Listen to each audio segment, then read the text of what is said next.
Now moving on to part 3 for section 7.3. So this is talking about independent events. So we say that two events A and B are independent if the occurrence of each event does not affect in any way the occurrence of the other. Okay, so just try to recall the terms and the types of events that we talked about in the previous section. So we started off with the basics like the union, the intersection, the complement, the conditional probability, and then we talked about mutual exclusivity, okay, as in part 2 from the previous video. Now we're going to talk about independent events, and I just told you the definition for that. Okay, now what that also means is that knowing that A has occurred does not affect the probability that B does. Okay, so again, A does not have an effect on B. And also the other way around, B does not have an effect on A. Okay, now the converse of that is that if they are not independent, then they are dependent events. Okay, so those are the definitions. And for example 12, jumping right into the application of that, we are given the following Venn diagram showing the number of students in class who study Spanish, denoted by S, and the students who study mathematics, denoted by M. We want to determine whether S and M are independent by doing the following. So first, we need to calculate and consider the values of the probability of S and the probability of S given M. Okay, so let me just write them down. Okay, all right, so first things first, I will calculate the probability of S, and using my Venn diagram here, I'll first figure out what's the total number of students. Okay, what's the total number of students, as I mentioned. So you do that by adding all of your numbers, and that's 6 plus 2 plus 3 plus 9. Okay, and that should give you 20. I was just checking if that is indeed 20. And then, because I want to focus on the S circle or the S group, that means I'll have to add 6 and 2, and 6 plus 2 gives me 8. Hence, that's the probability of getting selected in S, which could simplify to 2 over 5. Okay, now the second part of the question is the conditional probability.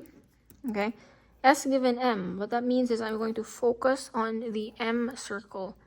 Okay, and that I'm limiting my total number to just M. Okay, that being said, if I'm just focusing on M, that would be 3 plus 2, and that means my total would be 5. Now, what is the probability that there is an S in M? Well, that is 2. Okay, so what do we notice here? What do we observe? We notice that P of S and P of S given M are equal. Okay, and from that, we can conclude that they are therefore independent. Okay, these 3 dots, this is the symbol for therefore. Okay, and so using this argument, okay, so for example, if they ask you to show that or prove that they are independent, if you recall the following, okay, if you know that the probability of this S is equal to the probability of S given M, you can conclude that they are independent. Okay, now for letter B, we want to show the same thing this time by calculating and considering the values of P of S cross P of M and the intersection of both. Okay, so let's solve for this part first. Well, we already know that the probability of S is 2 over 5. Okay, looking at the Venn diagram, the probability of M will be 5 over the total, which is 20. Okay. Yeah, if you don't want to use the 2 over 5, you could have used the 8 over 20, but you should still get the same answer. multiplying them, because that's exactly what they're telling us to do. This is going to be 10 over 100 or 2 over 20, or which you could simplify further to 1 over 10, but I won't do that quite yet, because if I look at the intersection, okay, again, I know, well, looking at this, I know that the total number is 20, but the intersection is 2, okay? So without simplifying, I could easily see that they're equal, and hence, I could conclude, okay, that because P of S cross P of M is equal to the intersection, okay, therefore independent.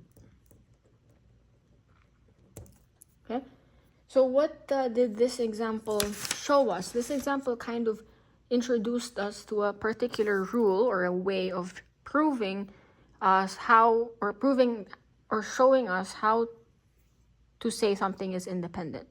Okay, it's telling us how to show independence. Okay, so either one, you do what letter A told us to do.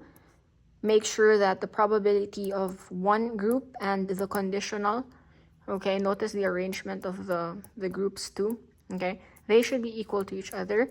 Or you could look at the product, okay, upon multiplying the probability of each of the groups and make sure that equals the intersection. If they are indeed equal, then you have independent events.